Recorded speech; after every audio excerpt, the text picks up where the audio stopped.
ധ്യാനിക്കണം എന്ന് പറയുന്നു. ശരിക്കും പറഞ്ഞാൽ ജന്മാദ്യസ്യ എന്ന് പറയുന്ന ആ ഒരു ശ്ലോകം 7 ദിവസം ഇവിടെ ഇരുന്ന് പറഞ്ഞാലും അതിന്റെ അർത്ഥം തീരില്ല, അത്ര അത് പറയാനുണ്ട്. അപ്പൊ അതിന് എന്താ അതിന്റെ സാമാന്യമായിട്ടുള്ള അർത്ഥം എന്ന് വെച്ചാൽ 3 കാലത്തിലും സത്യവസ്തുവായിട്ടിരിക്കുന്ന ഈശ്വരൻ ആ ഭഗവാൻ മാത്രമേ ഉള്ളൂ, സ്വത്തായിട്ടുള്ള സച്ചിദാനന്ദ സ്വരൂപമായിട്ടുള്ള ഈശ്വരൻ മാത്രമേ ഉള്ളൂ എന്നുള്ളതാണ്. അതാണ് സത്യമായിട്ടുള്ള വസ്തു എന്ന് പറയുകയാണ്.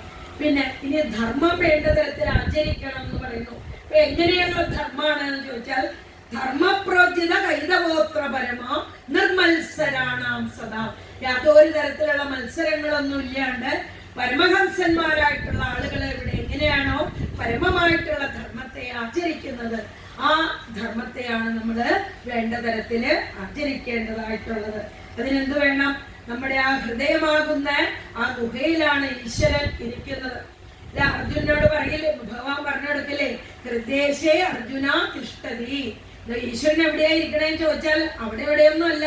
പിന്നെ കമ്മിയാനി തീർത്ഥാനി അല്ലെങ്കിൽ വിഗ്രഹത്തിലാണോ എന്ന് ചോദിച്ചാൽ അവിടെയൊക്കെ ഉണ്ട്. എങ്കിലും ശരിയായിട്ടിരിക്കുന്ന എവിടെയാണ്? ഹൃദയശേ അർജുന തിഷ്ഠതി. നമ്മുടെ ഈ ശരീരമാകുന്ന ക്ഷേത്രത്തില്, ഹൃദയമാകുന്ന കോവിലില് ആണ് ഈശ്വരന്റെ വാസം. നമ്മുടെ ദൈവാദിനം പോലെ നമ്മുടെ നവദ്വാരങ്ങളെല്ലാം പുറത്തേക്കായതുകൊണ്ട് ദൈവാദിനം കൊണ്ട് ആരും ഉള്ളിലേക്ക് നോക്കില്ല, അത്രേ പുറത്തേക്ക് നോക്കിയിട്ട് അവിടെ ഇവിടെ പോയിട്ട് തിരയും. എന്നിട്ട് അവിടെയും കണ്ടില്ല, ഇവിടെയും കണ്ടില്ല, എല്ലായിടത്തും പോയി കണ്ടില്ല. പക്ഷെ നമ്മുടെ ഉള്ളിലിരിക്കുന്നുണ്ട്. ആ ഉള്ളിലിരിക്കുന്ന ഈശ്വരനെ കാണണമെങ്കിൽ എന്ത് വേണം? മഞ്ഞപ്പുടവയും പീലിയും ചാർത്താം ഞാൻ അഞ്ജന കൃഷ്ണനെ അന്തേക്കു കോവിലിൽ തിന്തകം തുള്ളുവാൻ ഉണ്ണി കൃഷ്ണ നീവാവ. ഈ ഭാവത്തിൽ നമ്മളുടെ ആ ഹൃദയമാകുന്ന കോവിലില് ഒരു പട്ടൊക്കെ എടുത്ത് വിരിച്ച് അവിടെ അങ്ങടെ ഇരിക്കണം. അതിനാണ് ആ മഞ്ഞപ്പട്ടും പീലിയൊക്കെ കൊടുത്ത് അവിടെ അങ്ങടെ ഇരുത്തണം എന്നാണ്. എന്നിട്ട് അവിടേക്ക് നോക്കണം, പുറത്തേക്കേ നോക്കണ്ട. പുറമേയുള്ളതൊക്കെ നശിക്കുന്ന വസ്തുവാണല്ലേ. നമ്മുടെ പഞ്ചേന്ദ്രിയങ്ങളുടെ ഓരോന്നിനെ ഇങ്ങനെ പിടിച്ചങ്ങ് വലിക്കും. അവിടെ ഇവിടെ നല്ല കാഴ്ച കണ്ടു, നല്ല പാട്ട് കേട്ടു, ഇല്ലേ, ഇനി ഒരാൾ കുശുമ്പ് പറയുകയാണെങ്കിൽ അവിടെ കേട്ടു എന്ന് കുറച്ചു നേരം ഒന്നും വേണ്ടാന്നാണ്, ഉള്ളിലേക്ക് നോക്കൂ എന്നാ പറയാ. അപ്പൊ പരമമായ സത്യത്തെ നമുക്ക് കാണാനായിട്ട് സാധിക്കും. എന്നിട്ട് പറഞ്ഞു, ഇത് എന്താണിത്? നിഗമതർപ്പകലോകലിതം ഫലം സുഖമുഖാദമൃതദ്രവ സംയുതം പിബത ഭാഗവതം രസമാലയം മുകുരകോരസികാഭുവി ഭാവുക. ഇത് ശരിക്കും ഭാഗവതം എന്ന് പറയുന്നത് നിഗമം എന്ന് വെച്ചാൽ വേദം. ആ വേദത്തിന്റെ പഴമ്പായിട്ടുള്ള സത്ത് ഇല്ലേ. അപ്പൊ മാവില് മാങ്ങ ഉണ്ടാവും, പക്ഷെ ആ മാവ് നമ്മൾ രുചിച്ചു നോക്കിയാൽ മാമ്പഴത്തിന്റെ സ്വാദ് നമുക്ക് ആസ്വദിക്കാൻ പറ്റില്ല. അതിന് മാമ്പഴം തന്നെ വേണം. പക്ഷെ ഇവിടെ വേദമാകുന്ന ആ നിഗമകൽപ്പം, അതിന്റെ ശരിയായിട്ടുള്ള പഴത്തിന്റെ ചാറ് മുഴുവനായിട്ട് പൊട്ടതാണ് ഈ ശ്രീമദ് ഭാഗവതം. അത് വേണ്ട തരത്തിൽ മുഹുരകോ രസികാഭുവിഭാവും, രസത്തോടെ അങ്ങോട്ട് പാനം ചെയ്തോളൂ എന്നാണ്. ഏറ്റവും ആദ്യം ഇവിടെ തുടങ്ങുന്നതിന് മുമ്പ് ഈ പുസ്തകത്തിലൊക്കെ ഒരു ശ്ലോകമുണ്ട്. അത് ആരെങ്കിലും നോക്കിയിട്ടുണ്ടാവുന്ന എനിക്കറിയില്ല. അസാരേ സംസാരേ എന്ന് പറഞ്ഞിട്ട്, അതായത് അല്ലയോ മനുഷ്യ, നിങ്ങള് ഈ പുറത്ത് പോയിട്ട് ആ നശിക്കുന്ന വസ്തുക്കളുടെ ഒക്കെ കൂടെ പുറകെ ഇങ്ങനെ പോകും. എന്നിട്ടോ നിങ്ങൾ ഈ ഭാഗവതത്തെ ഒരിക്കലും സേവിക്കാൻ തുടങ്ങണില്ല. നിങ്ങൾ അതൊക്കെ വിട്ടിട്ട് കുൽസിതമായ പ്രവൃത്തികളൊക്കെ വിട്ട് ഈ ഭാഗവതമാകുന്ന അമൃതത്തെ വേണ്ടവണ്ണം നിങ്ങൾ പാനം ചെയ്യൂ. അതാണ് നിങ്ങൾക്ക് എന്നും പരമമായിട്ടുള്ള ശ്രേയസ്സിനെ തരണത് എന്നൊരു ശ്ലോകം അവിടെ എഴുതി വെച്ചിട്ടുണ്ട്. വളരെ പ്രധാനമാണ് ആ ശ്ലോകം. ഇന്നലെ പറയണമെന്ന് വെച്ചത് അപ്പോൾ സമയം വൈകുന്നുണ്ട്, അത് പറഞ്ഞില്ല എന്ന് എനിക്ക്. അപ്പൊ അങ്ങനെ പറഞ്ഞു. എന്നിട്ട് ഇവിടെ തുടങ്ങണത് എങ്ങനെയാണ്? നൈമിഷേയ നിമിഷക്ഷേത്രേ ശൗനകാദയ സത്രം സ്വർഗായ ലോകായ സഹസ്ര സമമാസത. ആയിരക്കണക്കിന് വർഷം, അതായത് കലിയുഗം ആരംഭിച്ചപ്പോ ഇത് കലിയുഗത്തെ എങ്ങനെയാണ് ഇതിന്റെ കെടുതികളെ നേരിടുക എന്ന് അറിയില്ല. അപ്പൊ അതുകൊണ്ട് ബ്രഹ്മദേവനോട് പോയി ചോദിച്ചപ്പോ മനോമയമായിട്ടുള്ള ചക്രം കൊടുത്തു. എന്നിട്ട് ഇത് ഉരുട്ടി വിട്ടോളൂ, ഇത് എവിടെയാണോ നെമി ശീർണമാവുക ആ സ്ഥലത്ത് നിങ്ങൾ എല്ലാവരും കൂടി ഇരുന്ന് സത്സംഗം നടത്തിക്കൊള്ളൂ എന്നാണ് പറഞ്ഞു കൊടുത്തു. പക്ഷെ അതിന്റെ താത്വികമായിട്ടുള്ള അർത്ഥം എന്താണ്? നൈമിഷേ അനിമിഷ ക്ഷേത്രേ. അനിമിഷം എന്ന് വെച്ചാല് അവിടെ സമയത്തിന് വിലയില്ല എന്നാണ്. കണ്ണ് തുറക്കുന്ന ഒരു അതിനാണ് നിമിഷം എന്ന് പറയാം. അതായത് സമയത്തെ നോക്കാതെ അനിമിഷനായിട്ടുള്ള ദേവന്മാരൊക്കെ അനിമിഷന്മാരാ, അവരൊന്നും കണ്ണു ചുമിയില്ല എന്നാണ്. അപ്പൊ അങ്ങനെയുള്ള ആ സ്ഥലത്ത് എല്ലാവരും കൂടിയിരുന്നോളൂ എന്ന് നമ്മളോട് പറയുമ്പോ നമ്മൾ ഇപ്പൊ ഇവിടെ ഇരിക്കണം. അതായത് നമ്മുടെ മനസ്സ് എപ്പോഴാണോ ചിന്തകൾ അടങ്ങി ആ ചിന്ത ഭഗവാങ്കലേക്ക് പോവുക, അവിടെയാണ് ആ നൈമിഷാരണ്യം. അല്ല ബംഗാളിലൊന്നും പോയി ഇരിക്കണ്ട. നമ്മൾ എവിടെ ഇരുന്നാലും നമ്മുടെ മനസ്സിനെ നമുക്ക് ഈശ്വരങ്ങളിലേക്ക് ആക്കാൻ സാധിക്കുമോ, അവിടെ മാവുന്ന നൈമിഷാരണ്യം എന്നാണ്. അങ്ങനെയുള്ള ആ സ്ഥലത്തിരുന്ന് ശൗനകാദി മഹർഷിമാര്, ഈ ശൗനകന്റെ പ്രത്യേകത, ശുനകൻ എന്ന് പറയുന്ന മഹർഷിയുടെ പുത്രനാണ് ശൗനകൻ. ആ ശൗനകൻ അദ്ദേഹം ഋഗ്വേദത്തിൽ അപാര പാണ്ഡിത്യമുള്ളവനാണ്. അത് മാത്രമല്ല 84,000-ൽ പരം ശിഷ്യഗണങ്ങളുണ്ട് അദ്ദേഹത്തിന്. അതാണ് അദ്ദേഹത്തിന്റെ പ്രത്യേകത. അപ്പൊ അദ്ദേഹമാണ് അവിടെ ഇരിക്കുന്നു. അപ്പൊ അവിടെ അവരുടെ നൈമിത്യ കർമ്മങ്ങളൊക്കെ കഴിഞ്ഞ് അവിടെ ഇരിക്കുന്ന സമയത്ത് അവിടെ സൂതമഹാശയം കടന്നു വരുന്നു. ആരാണ് ഈ സൂതൻ എന്നാണെങ്കിൽ ആ വേദവ്യാസൻ തന്റെ പുത്രനായിട്ടുള്ള ശ്രീശുഖ ബ്രഹ്മർഷിയെ ഈ 18 പുരാണങ്ങളൊക്കെ പഠിപ്പിച്ചപ്പോ ആ കൂടെ ഇരുന്ന് പഠിച്ച ആളാണ്. സൂതൻ എന്ന് പറയുന്നത് ഒരു ജാതിയാണ് ശരിക്കും പറഞ്ഞാൽ. എന്ന് വെച്ചാൽ ഒരു സ്ഥാനപ്പേര് പോലെ പറയൂ. അതായത് ബ്രാഹ്മണ സ്ത്രീക്ക് ക്ഷത്രിയനിലുണ്ടായ പുത്രനാണ്. അവന് വേദാധികാരം ഇല്ല, പക്ഷെ ഇതുപോലെയുള്ള പുരാണങ്ങളൊക്കെ പറഞ്ഞു കൊടുക്കാം. ഈ ശ്രീശുഖ ബ്രഹ്മർഷിയെക്കാൾ ഒട്ടും മോശമായിട്ടുള്ള ആളല്ല ഈ സൂത മഹാശി. അദ്ദേഹം അവിടേക്ക് വരുമ്പോഴാണ് ഞങ്ങൾക്ക് ഈ കഥകളൊന്ന് പറഞ്ഞു തരൂ, ഈ കലികാലത്ത് നേരിടാനുള്ള ഒരു അവസ്ഥ ഉണ്ടാക്കി തരൂ എന്ന് പറയുമ്പോഴാണ് ഈ ഭാഗവതം ഇങ്ങനെ പറഞ്ഞു കൊടുക്കുന്നത് എന്നാണ്. അവിടെ അങ്ങനെ ആദ്യത്തെ അധ്യായം കഴിഞ്ഞു. പിന്നെ രണ്ടാമത്തേലാണ് സൂതൻ മറുപടി പറയാണ്. അതായത് പരമമായിട്ടുള്ള ശ്രേയസ് എന്ന് പറയുന്നത് വാസുദേവേ ഭഗവതി ഭക്തിയോഗ പ്രയോജിത ജനയത്യാക്ഷു വൈരാഗ്യം ജ്ഞാനം ച യദർഹൈതുകം. നിഷ്കാമമായിട്ടുള്ള ഭക്തി ആ വാസുദേവനിൽ ഉണ്ടാവുക, അതാണ് പരമമായിട്ടുള്ള ശ്രേയസ്സിനുള്ള വഴി, വേറെ ഒന്നും അല്ല എന്ന് പറഞ്ഞു കൊടുത്തു. പിന്നീട് പറഞ്ഞ ഈ വാസുദേവൻ എന്ന് പറയുന്നതാണ് ഈ വേദം, അതുപോലെ മഖം, യാഗം, ഇത് ക്രിയ, ഇതെല്ലാം ആ വാസുദേവൻ തന്നെയാണ് എന്നാ 4 വരി കൊണ്ട് പറഞ്ഞു കൊടുത്തു. വാസുദേവ പരാവേദ, വാസുദേവ പരാമഖ, വാസുദേവ പരായോഗ, വാസുദേവ പരാക്രിയ. അങ്ങനെയെല്ലാം ആ വാസുദേവൻ തന്നെയാണ്. ജലേ വിഷ്ണു സ്ഥലേ വിഷ്ണു സർവം വിഷ്ണുമയം എന്നുള്ള ഭാവത്തില് പറഞ്ഞു കൊടുത്തു എന്നാണ്. പിന്നീട് ഭഗവാന്റെ അവതാരങ്ങളെ കുറിച്ച് ചോദിക്കുമ്പോൾ അവതാരാണി അസംഖ്യേയം, ഇത്രയുണ്ട് എന്നൊന്നും പറയാൻ പറ്റില്ല, പക്ഷെ അതിൽ 28 ഇവിടെ എണ്ണമിട്ട് പറഞ്ഞു കൊടുത്തു എന്നാണ്. പിന്നീടാണ് ആ വ്യാസമഹർഷിയുടെ അനാസക്തി, നാരദന്റെ ആഗമനം. അങ്ങനെ തന്റെ ആ ശമ്യാപ്രാസം എന്നുള്ള ആ ആശ്രമത്തിൽ അവിടെ ഇരിക്കണ സമയത്ത് ഇത്രയൊക്കെ എഴുതിയിട്ടും വേദവ്യാസന്റെ മനസ്സിനൊരു സന്തോഷമില്ല. അപ്പോ ആ സന്തോഷം വരാത്തത് എന്താണെന്ന് ഇങ്ങനെ വിചാരിച്ചിരിക്കുമ്പോ ഗുരുസ്വരൂപേണ നാരദ മഹർഷി വരണു. എന്നിട്ട് പറഞ്ഞു, അവിടെ നിന്നെല്ലാം എഴുതിയെങ്കിലും അതിൽ ഭഗവാന്റെ മഹിമ വേണ്ടത്ര എഴുതിയിട്ടില്ല, അതുകൊണ്ട് അങ്ങനെയുള്ള ഒരു പുരാണം നിർമ്മിക്കൂ എന്ന് പറഞ്ഞിട്ടാണ് ശ്രീമദ് ഭാഗവതം അവിടെ നിർമ്മിക്കാൻ തുടങ്ങുന്നു. അപ്പോഴാണ് ആ ആസക്തിയൊക്കെ പോയി അനാസക്തി യോഗം ഇങ്ങനെ വരണം. ഈ ഗാന്ധിജി ഭഗവത്ഗീതയ്ക്ക് ഭക്തി എഴുതിയിട്ടുണ്ട്, അതിൽ അനാസക്തി യോഗം എന്ന് പറഞ്ഞതിട്ടുണ്ട്. അതൊക്കെ വായിക്കണം, വളരെ വിശേഷം ഗാന്ധിജിയുടെ ഗീത. പക്ഷെ ഒരു തവണയൊന്നും വായിച്ചാൽ നമുക്കൊരു ദുഃഖം പിടികിട്ടില്ല. അപ്പൊ എന്താണ് ശരിക്കും പറഞ്ഞാൽ തന്നെ അറിയാത്തതാണ്, തന്നെ അറിയാത്തതാണ് വ്യാസന്റെ ദുഃഖം എന്ന് ആ ഗുരുസ്വരൂപേണ വരുന്ന നാരദന് മനസ്സിലായി.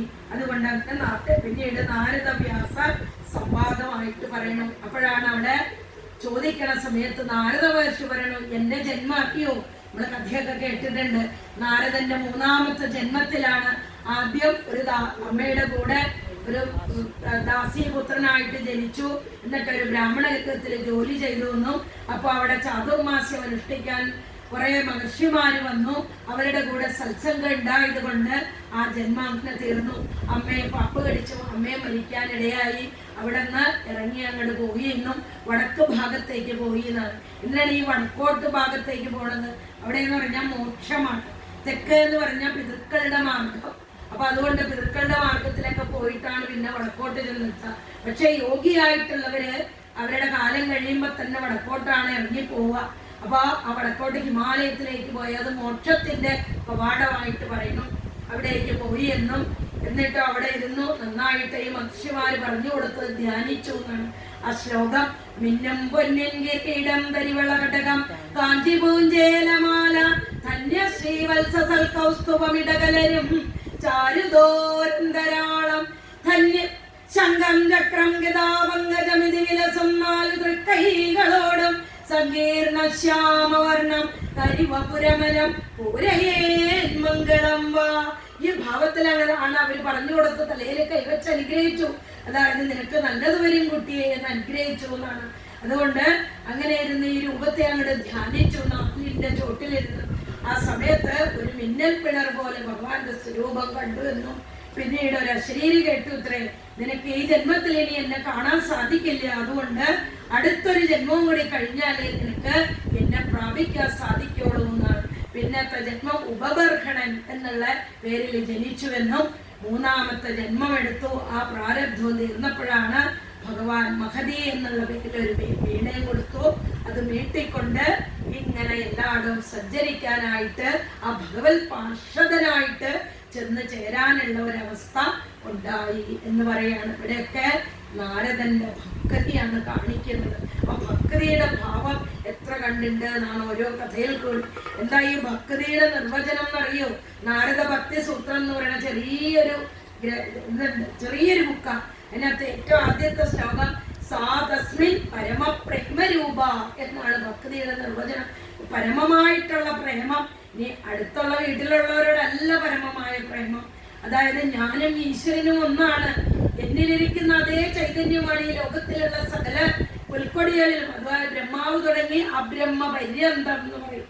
ബ്രഹ്മാവ് തൊട്ട് ഒരു പുൽക്കൊടിയിലും എന്നിലിരിക്കുന്ന അതേ ചൈതന്യമാണ് എന്ന് വിചാരിച്ചിട്ട് സകലത്തിനോടും വിശ്വപ്രേമം വളർത്തിയെടുക്കുക, അതാണ് ഭക്തി എന്ന് പറയുന്നത് എന്ന് പറഞ്ഞു കൊടുത്തു. അങ്ങനെ ആ നാരദന്റെ കഥയെ അവിടെ പറഞ്ഞു കൊടുത്തു എന്നും പിന്നീട് വ്യാസ മഹർഷി ഭക്തിക്ക് പ്രാതിനിധ്യം കൊടുത്തുകൊണ്ട് ശ്രീമദ് ഭാഗവതം രചിച്ചു എന്നുള്ള കഥയാണ് പറഞ്ഞു കൊടുത്തത്. പിന്നീട് ഉത്തരാഗർഭത്തിലുള്ള ആ പരീക്ഷത്തിന്റെ ജനനം. ഇനി എവിടെന്നായി ഭാഗവതം തുടങ്ങുന്നത് ചോദിച്ചാൽ 18 ദിവസം മഹാഭാരത യുദ്ധമൊക്കെ കഴിഞ്ഞു. ആ മഹാഭാരത യുദ്ധം കഴിഞ്ഞ് എല്ലാവരും വിരലിൽ എണ്ണാവുന്നവർ മാത്രം, പാണ്ഡവരെ ഒഴിച്ച് വിരലിൽ എണ്ണാവുന്നവർ മാത്രമേ ജീവിച്ചുള്ളൂ. അങ്ങനെ ഇരിക്കുമ്പോഴാണ് അവസാനത്തെ ആ വംശം നിലനിർത്താനുള്ള ഒരു ഉണ്ണിയാണ് ഉത്തരാഗർഭത്തില് ഇരിക്കുന്ന കുലതത്വമായിട്ടുള്ള ആ ഒരു ഉണ്ണി മാത്രമേ ഉള്ളൂ. അപ്പോ ഈ തുട തകർന്ന് അവിടെ ആ യുദ്ധക്കളത്തിൽ കിടക്കുന്ന ദുര്യോധനെ കണ്ട് വലിയ വിഷമത്തോടു കൂടി ദ്രോണപുത്രനായിട്ടുള്ള അശ്വത്ഥാമാവ് ആ പാഞ്ചാലിയുടെ 5 പുത്രന്മാരെ വധിച്ചു.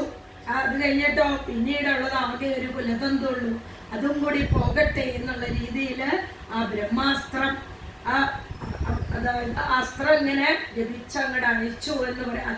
ബ്രഹ്മശിരസ് എന്ന പേരുള്ള അസ്ത്രം അങ്ങോട്ട് ജപിച്ചയച്ചു. അപ്പൊ അത് 6ആയിട്ട് പിരിഞ്ഞു എന്നാണ്. ഒരു ഭാഗം പാണ്ഡവരുടെ അടുത്തേക്ക് 5 പേരെ വധിക്കാനായിട്ടും അതിൽ ഒരു ഭാഗം ഈ ഉത്തരാഗർഭത്തിൽ കിടക്കുന്ന ഈ ഉണ്ണിയും കൂടി ഇല്ലാതാവട്ടെ എന്നുള്ള ഭാവത്തിലാണ് ജപിച്ച് അങ്ങോട്ട് അയക്കണത്.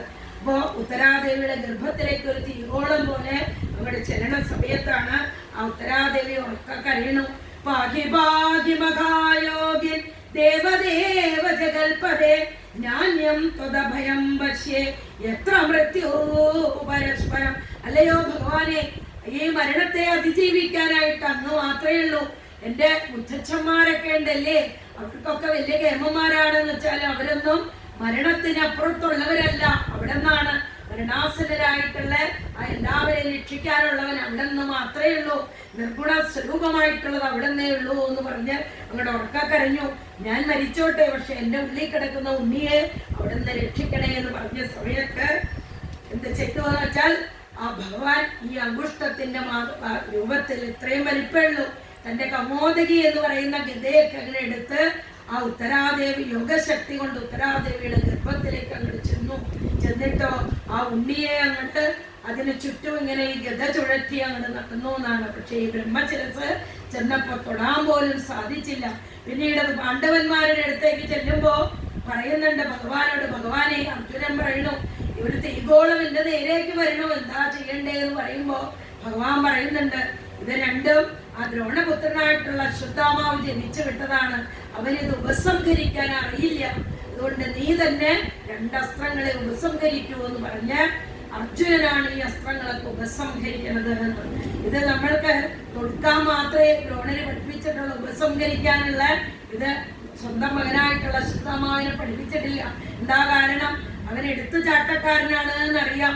അവന്റെ കയ്യിൽ ഇത് കിട്ടിയാൽ ലോകം നശിപ്പിക്കുകയുള്ളൂ എന്നാണ്. അപ്പൊ അതുകൊണ്ട് അതിനുള്ള ആ ഉപസംഹരിക്കുന്ന മന്ത്രം പറഞ്ഞു കൊടുത്തില്ല. അപ്പൊ അങ്ങനെ അർജുനൻ ഇതെല്ലാം ഉപസംഹരിച്ചുവെന്നും അങ്ങനെ ആ പരീക്ഷത്തിനെ ആ ഗർഭത്തിൽ വച്ച് തന്നെ രക്ഷിച്ചു എന്ന് പറയാണ്. ഇവിടെ നമ്മൾ ഓർക്കേണ്ട ഒരു കാര്യം എന്താന്ന് പറഞ്ഞാൽ, നമ്മൾ എപ്പോഴെപ്പോഴൊക്കെയാണ് നമുക്ക് ആപത്ത് വരിക, ആ സമയത്ത് ആ വിഷ്ണു സ്മരണം സർവ ആപത് വിമോക്ഷണം എന്നാ പറയാ. ഭഗവാനെ നമ്മൾ വേണ്ട തരത്തില് ഓർക്കണം, ആശ്രയിക്കണം എന്ന് പറഞ്ഞു. പിന്നീടാണ് ആ യുദ്ധമൊക്കെ കഴിഞ്ഞ് ദ്വാരകയിലേക്ക് പോവാൻ ഭഗവാൻ നിൽക്കുന്ന സമയത്താണ് ഈ സംഗതിയൊക്കെ. അപ്പൊ തേരി കയറാൻ പോകുമ്പോ വരണു ഒരാള്, കുന്തി മാതാവ് വരണു, അങ്ങോട്ട് നമസ്കരിച്ചു എന്നാണ്. ഒരിക്കലും കുന്തി മാതാവിന് നമസ്കരിക്കാൻ പറ്റാറില്ല അത്രേ. കുന്തി മാതാവിനെ അങ്ങോട്ട് കാണുമ്പോ ഭഗവാൻ അങ്ങോട്ട് നമസ്കരിക്കുന്നതാണ്, അച്ചോളാണല്ലോ. അതുകൊണ്ട് ഈ തവണ കുന്തിദേവി അങ്ങോട്ട് നമസ്കരിച്ചു അത്രേ. എന്നിട്ട് അവിടെ സ്തുതിച്ചു എന്നാണ് ഭംഗിയായിട്ട്. കുന്തിയുടെ സ്തുതിയൊക്കെ നമ്മൾ കേട്ടിട്ടുള്ളതല്ലേ, വിസ്തരിക്കേണ്ട. ഓരോരോ കഥകളും ഓരോ ശ്ലോകത്തിലും ഓരോ കഥകളുണ്ട്. അതെല്ലാം പറഞ്ഞ് അങ്ങോട്ട് നമസ്കരിച്ചു. എന്നിട്ട് പറഞ്ഞു എനിക്ക് അവിടെ നിന്ന് ഒരു വരം തരണം. എന്താ തരേണ്ടത്? സ്നേഹപാശമിമം ചിന്തി ദൃഢം പാണ്ഡുഷു വൃഷ്ണിഷു, അതായത് പാണ്ഡവന്മാരോടും വൃഷ്ണികളോടും ഒക്കെയുള്ള എൻ്റെ ഒരു സ്നേഹപാശം ഉണ്ടല്ലോ, അതൊന്ന് അറുത്ത് മാറ്റി തരണം. പിന്നെ എന്താ തരേണ്ടത്? തത്ര തത്ര ജഗദ്ഗുരു ഭവതോ ദർശനം യസ്യാത് അപുനർഭവ ദർശനം. എനിക്ക് എന്നും ആപത്തുകളെ തരൂ എന്നാണ്. ഇത് സുഖം വേണ്ട, എന്നും ആപത്തുകളെ തരിക. അങ്ങനെ ആരെങ്കിലും പ്രാർത്ഥിക്കാറുണ്ടോ? നമ്മളൊക്കെ ഇവിടെ വന്ന് എത്ര കാര്യങ്ങളാ ചോദിക്കണില്ലേ? ഒരിക്കലെങ്കിലും ഒരു ആപത്ത് താ ഭഗവാനെ, എനിക്ക് ഭഗവാൻ എന്ന് വേണ്ടത്ര സേവിക്കാനാന്ന് നമ്മൾ പറയാറില്ല. പക്ഷെ കുട്ടി മാതാവ് പറഞ്ഞു എനിക്ക് ആപത്തുകളെ തന്നോളൂ, അങ്ങനെ തന്നാലേ ഞാൻ അവിടത്തെ ഓർക്കുള്ളൂ. അത് മാത്രമല്ല ആപത്ത് വരുമ്പോ അങ്ങേ വിളിക്കും, വിളിച്ച പാദത്തിൽ അങ്ങോട്ട് വീണ് കഴിയുമ്പോ അവിടുന്ന് എന്നെ രക്ഷിക്കാനായിട്ട് വരും. അത് മാത്രം മതി. നീ കുന്തിദേവി ഒന്നും അറിയില്ലാത്ത ആളാണോ? അങ്ങനെയല്ലാന്നാണ് ഒരൊറ്റ ശ്ലോകം കൊണ്ട് നമുക്ക് മനസ്സിലാക്കാം. ശ്രീകൃഷ്ണ കൃഷ്ണ സഹവൃഷ്ണേ ഋഷഭാവനിദ്രോ രാജന്യവംശടകനാനവവർഗവീര്യ ഗോവിന്ദ ഗോദ്വിജ സുരാത്തികരാവതാര യോഗേശ്വര അഖില പുരോ ഭഗവൻ നമസ്തേ. അവിടെ നിർഗുണ നിരാകാര സ്വരൂപനാണ്, എല്ലാവരെയും രക്ഷിക്കുന്ന ആളാണ്, മൂന്ന് കാലത്തിലും സത്യവസ്തുവായിട്ട് നിൽക്കുന്ന ആളാണ്, യോഗീശ്വരനാണ്, ഈ ലോകത്തിന്റെ മുഴുവനും ഗുരുവാണ്. അങ്ങനെയുള്ള അവിടുന്ന് നമസ്കരിക്കണമെന്ന് പറഞ്ഞു. തങ്ങൾ കേട്ടപ്പോ ഭഗവാൻ തദാസ്തു പറഞ്ഞു എന്ന് തിരിച്ചു അത്രേ. ആവട്ടെ അമ്മേ എന്ന് പറഞ്ഞു എന്നാണ്. എന്താ അതിന്റെ അർത്ഥം? ഭഗവാൻ എന്ന് തിരിച്ചു എന്ന് വെച്ചാൽ ഭഗവാൻ മായ കൊണ്ട് മയക്കി എന്നർത്ഥം. ഭഗവാന്റെ ആ ചിരി ഹാസം അത് മായയായിട്ടാണ് പറയുക. അങ്ങനെ മായ കൊണ്ട് അങ്ങട് മോഹിപ്പിച്ചു എന്ന് പറയാ. നമ്മളെയൊക്കെ അതല്ലേ, ആ കണ്ണന്റെ ഒരു പുഞ്ചിരി കാണാനാ നമ്മളൊക്കെ എത്ര കാലറിയില്ലേ. വിചാരിക്കണം ഒന്ന് കണ്ടാൽ മാത്രം മതി, അവിടുത്തെ സ്വപ്നത്തിലെങ്കിലും എനിക്കൊരു ദർശനം കിട്ടിയാൽ മതി ഭഗവാനെ എന്നുള്ളൊരു ഭാവമാണ് എന്നാണ്. പിന്നീടാണ് 58 ദിവസമായിട്ട് ശരശയ്യയിൽ കിടക്കുന്ന ഒരാള്, ആ ആൾക്കും ഭഗവാനെ കണ്ടിട്ട് വേണം. ആ ഭീഷ്മ പിതാമകനെ അതിനാരെയാ കാരണക്കാരനായിട്ട് കൊണ്ടുപോകണം. വാസ്തവത്തില് ഭഗവാനെ കണ്ടിട്ട് വേണം. അവിടെ ആ ഭീഷ്മർക്ക് എങ്ങനെയാന്ന് വെച്ചാൽ എപ്പോഴാണ് സ്വച്ഛന്ത മൃത്യു എന്നുള്ള വരം മേടിച്ച ആളാ. അവിടെ കിടക്കുക 58 ദിവസമായി ശരശയ്യയിൽ കിടക്കണം. അങ്ങനെ കിടക്കുമ്പോൾ യുധിഷ്ഠിരന് ഈ രാജ്യമൊക്കെ ഇങ്ങനെ കിട്ടിയിട്ടും ഇത് വേണ്ട തരത്തിൽ അനുഭവിക്കാനായിട്ടുള്ള മനസ്സിന് സ്വാസ്ഥ്യമില്ല. എല്ലാവരും പറഞ്ഞു കൊടുത്തു എന്നാണ്. അവസാനം ഭഗവാൻ വിചാരിച്ചു ഇനി ആ ശരശയ്യയെ കിടക്കുന്ന ആളുടെ അടുത്തേക്ക് കൊണ്ടുപോവുക. അങ്ങനെ കൊണ്ടുപോയി എന്നിട്ട് പറഞ്ഞു, അല്ലയോ ഭീഷ്മ പിതാമഹ, ഭഗവാൻ പറയാണ് അവിടെ നിന്ന് ഈ യുധിഷ്ഠിരനെ ഒന്ന് ഉപദേശിക്കണം. എന്താ കാര്യം? ഇതൊക്കെ കഴിഞ്ഞെങ്കിലും അദ്ദേഹത്തിന് ഇപ്പോഴും ഞാനാണ് ഈ ഭാരത യുദ്ധത്തിന് കാരണക്കാരൻ എന്നുള്ള ആ ഒരു ചിന്ത മാറിയിട്ടില്ല. അവിടെ നിന്നൊന്ന് ഉപദേശിക്കണം എന്നാണ്. അപ്പൊ പറഞ്ഞു അത്രേ ഭീഷ്മന്, ഭഗവാനെ ഞാനിപ്പോ ഈ അവസ്ഥയിൽ കിടക്കണം, എന്റെ ബുദ്ധിയൊന്നും നേരെയല്ല. അനുഭവിച്ചുകൊണ്ടിരിക്കുന്ന ഒരാൾ പറഞ്ഞു കൊടുക്കുമ്പോഴേ അതിന്റെ ആ തീവ്രത എത്രയുണ്ടെന്ന് മനസ്സിലാവുള്ളൂ.